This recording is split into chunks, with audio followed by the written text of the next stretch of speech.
in the 20th century, when you think of South Africa, you think the Mandelas, you think Luthuli, you think Biko. Can you just, for the benefit of our viewers, just place Biko and Black consciousness within sort of South African political history, like the contribution of BC, like broadly, how would you define it? So thank you, first of all, to Sean and Will for having me. I could have listened to you guys talk about the EFF and clicks all day. I'm sorry to the viewers who now have to switch gears to this different conversation.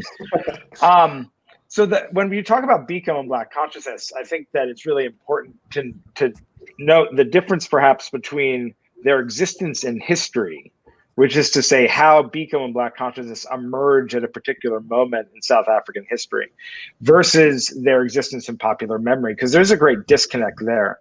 One of the things that's so striking about the association of Biko with people of such fame and renown as Nelson Mandela is that Mandela was well known and famous for pretty much most of his political life. Of course, he becomes much more so after the 50s and after Rivonia and during the efforts of the global anti-apartheid movement. Biko, though, came from a very different sort of setting. He was not nearly as well known during the first years of his political activity, when he was a medical student at the University of Natal, what was then called the University of Natal Non-European section, later the University of Natal Black section, which was the medical school for the people then known as non-Europeans or non-whites in South Africa.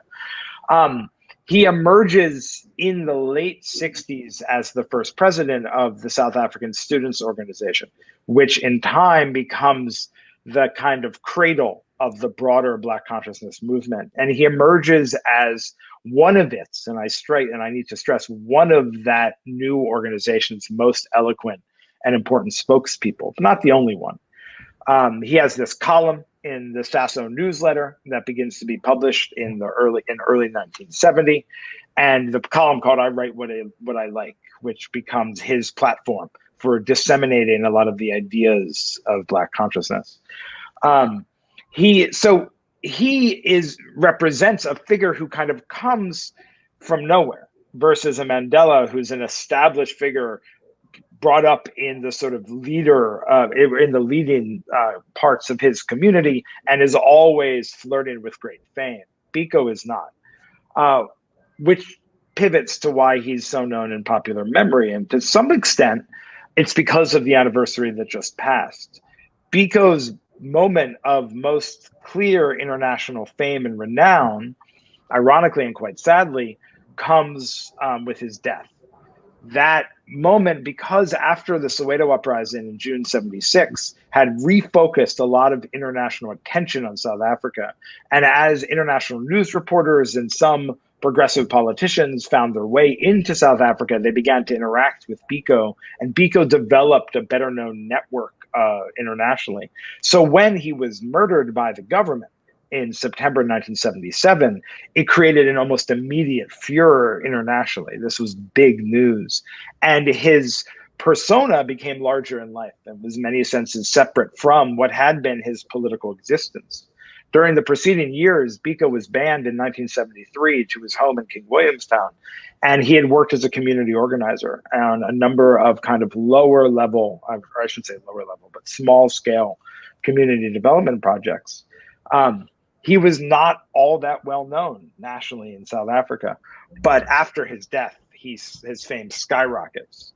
And the symbol of Biko, which is very different than the person of Biko, I think, the symbol of Biko gains purchase in both the South African and the global imagination.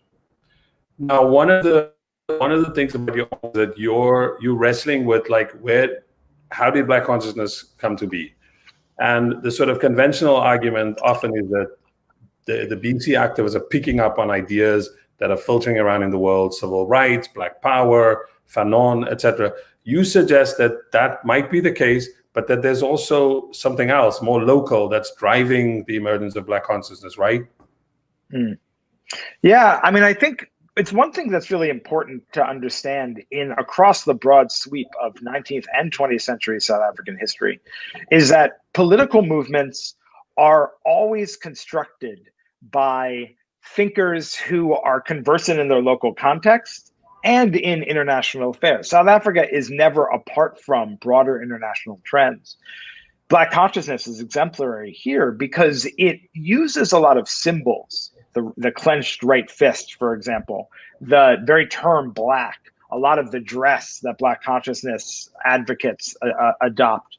It uses symbols that are refracted from the Black Power movement in the United States, the influence of groups like the Panthers, musicians like James Brown, and so on. But its ideas, although reminiscent of that sort of international influence, its ideas are also very profoundly South African. And they stretch back to previous moments in South African political history. And I can just name just a couple of these. Biko, for example, is influenced greatly by his older brother, who was a member of the PAC.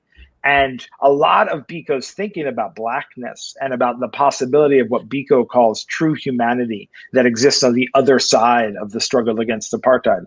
A lot of that thinking, you can see the influence of someone like a Robert Sobukwe in thinking about what it means to be an African, what it means to be someone who is thinking through the political commitments of being towards progress in South Africa. You can see the influence of someone like Limbede.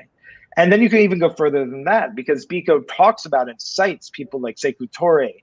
He traffics in ideas familiar from people like Leopold Senghor. His notions of what can be defined as a kind of lived Christian commitment at the heart of political life are very reminiscent of Kaunda's version of African humanism. So there's a lot there. There's a ways in which they are always adopting ideas and filtering them through the context of South Africa's more recent history and their own understanding of South African political traditions. So I think, yeah, I like this framing of understanding Biko as he existed in history. What I'm curious to know is, when you talk about a lot of these intellectual inspirations that he had, what is it about that moment in South African history that provides fertile ground for these ideas to be rejuvenated and to be developed, speaking to that context? So I think, the immediate explanation one could provide is that it was the period after which the ANC and South Africa's dominant political organizations were banned, most of their leaders scattered into hiding, and the ANC really wasn't the main political force in that period. But what else explains the reason why those ideas could prove to be so resonant with people at that time? Were they disappointed in what the ANC and its affiliated organizations were providing just before, or was it something else?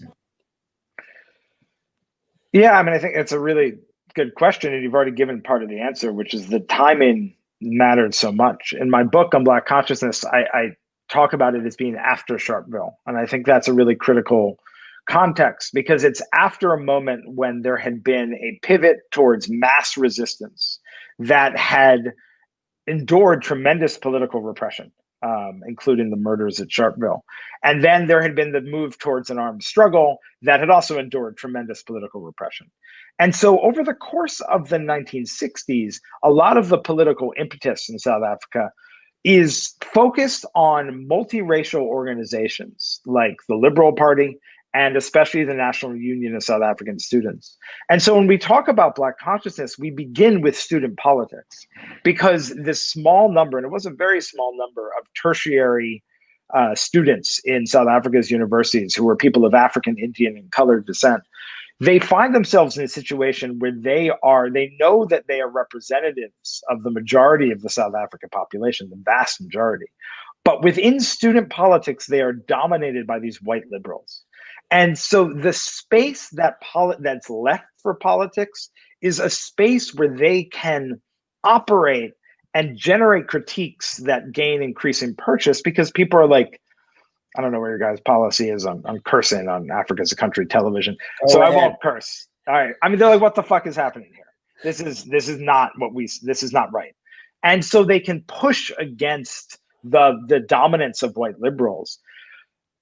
And here's another thing that makes it really interesting, and what helps to actually allow Black consciousness to build up momentum. Because so doing, The government initially is like, those are our boys right there, because they are saying it's wrong that this multiracial organization exists, right?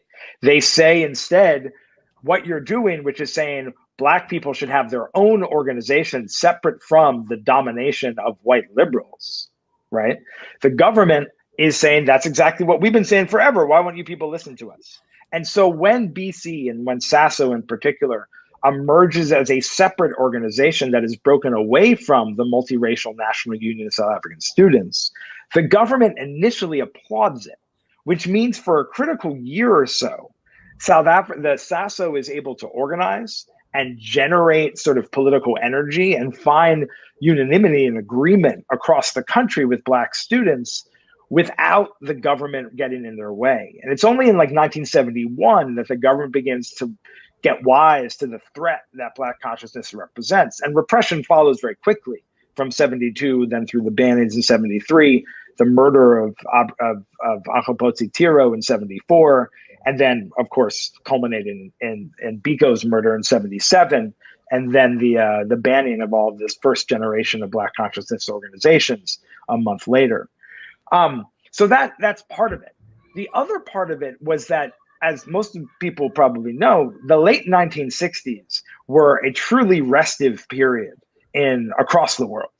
And although South Africa had a state where state censorship was a really big deal, a lot of ideas this couldn't be censored. You're talking about what's happening in the Vietnam War. You're talking about what's happening in the college campuses in France. You're talking about what's happening in Czechoslovakia. This stuff is getting covered in the South African press, and these young people are reading that, and they're helping to think about themselves and their circumstances in light of what appears to be a generational shift and a generational conflict occurring globally. And so they begin to think of their own experiences in light of that, and think about how they don't need to be beholden to the political practices and thinking of their elders, although they do learn from those people. And that instead they have the authority as young people to act. They have the authority to develop their own concepts and ideas. And since the government kind of lets them do it for a while, these ideas really spread. So much so that when the government finally takes notice in 72, when they have this same man Tiro kicked out of the University of the North for a political statement that he makes at a public address at the university, SASO is able to pull off a nationwide strike of all Black college students. The government's hasn't really thought that they were capable of it, but here they are. They've organized this community. So there's a generational thing, and then there's also the opportunistic element of it, which is the government thought this was in keeping with apartheid because it talked about a language of racial separation. Just to sort of connect to that, and I want to ask about, and I know this is kind of hindsight, when you judge that period, 68, 77, or 71, 77, you mentioned there's like a national strike happening. There's this kind of ambivalence of the state towards them. How does one, apart from consciousness, if you look back at BC and and I know there was a 73 strike, 76 with the Soweto uprising. How does one judge what BC act like beyond consciousness building? Like, what are the tangibles that people could say BC? See, I'm gonna interrupt you there because why? No, I'm gonna put you on the spot here. We talked earlier about EFF, and we're asking what's EFF really doing? Could I? Yeah. Okay, add something. Can I jump in there? I mean, it's almost like a question of what political form almost was it trying to aspire to? What political or organizational form? Was it just this phase of mass ideation, consciousness building, as Sean said, or was it preparing to be something concrete that people could take forward as a vehicle for future struggle? And could it take that stuff off the campuses? Because we're going to get to that kind of thing also later. Could it? Yeah. All right. So I'm going to push against you because I think that consciousness raising, it shouldn't be seen that consciousness raising is separate from politics. Consciousness raising is politics. And so the great achievement of Black consciousness during this period is that Black consciousness I'll get a little philosophical to it, but a little philosophical about it. But it spurred a generation of people to think of themselves and their position in South Africa differently. And its conviction was, and I think it was proved correct, that if you think of yourself and the capacity of your own individual self for action, and you make a decision positively to claim a Black identity, and it's Black identity was not about race necessarily so much as it was about politics, about one's commitment, and saying that one was determined not to accept the status quo in South Africa.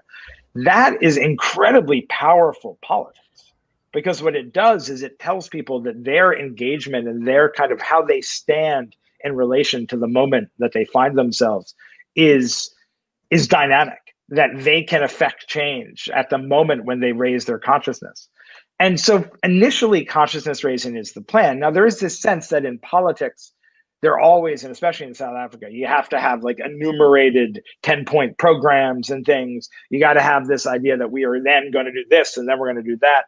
And you kind of look in vain in early BC for that sort of stuff. They don't seem like they have a political program necessarily beyond the sort of assertion of Black identity and a move towards majority rule. The other element, though, is that by the middle of the 1970s, in part spurred by the strikes in Durban that began in 73, they are beginning to articulate a more practical, as it were, or realized political program. And so you do have a concept known as Black communalism that they begin to pick up in the mid-1970s, which is essentially a South African version of Ujamaa from Nyerere's Tanzania. In many senses, actually, they just copy the language from Nyerere and they bring it into South Africa, about sort of national ownership of resources, about shared wealth within the community, and about drawing on African village traditions to help to create this widespread economic wealth. It's not really a thing. It's not really a policy. A lot of it is just about defiance. A lot of it is just about we are people who now defy. And I find that to be incredibly politically powerful. And that's a hard thing to pull off. To get a bunch of people to sign up for the act of defiance for its own sake. That's harder to pull off than to get people to sign a petition saying we want X, Y, and Z. So, I mean, yeah, the image of defiance for its own sake is a really powerful one. And I think it's one that actually gives us a nice ability to look at the contemporary moment and unpack what explains Black consciousness's popularity. And I think you've already given a little bit of the answer, because one immediately thinks of fees must fall, roads must fall. That whole generation of young people, which I more or less belong to, articulating this idea of defiance in such a captivating way. Everything must fall. The political order doesn't serve us. It is inegalitarian and it must fall entirely. So, yeah, what explains why Black consciousness makes a comeback? And I think it's interesting to look at, I mean, okay, let me start here. So yesterday I was rereading your article, Dan, for Africa as a Country, and it was written in 2012. And I was saying to Sean that this is actually the first time I realized that your article was written prior to Fees Must Fall and Roads Must Fall. He's a prophet. Yeah, he's a prophet. So why do you think it made the comeback? It seemed when you wrote this article, you could sense that it was making this return. What gave you that sense that it was going to make a comeback, and you were proven correct?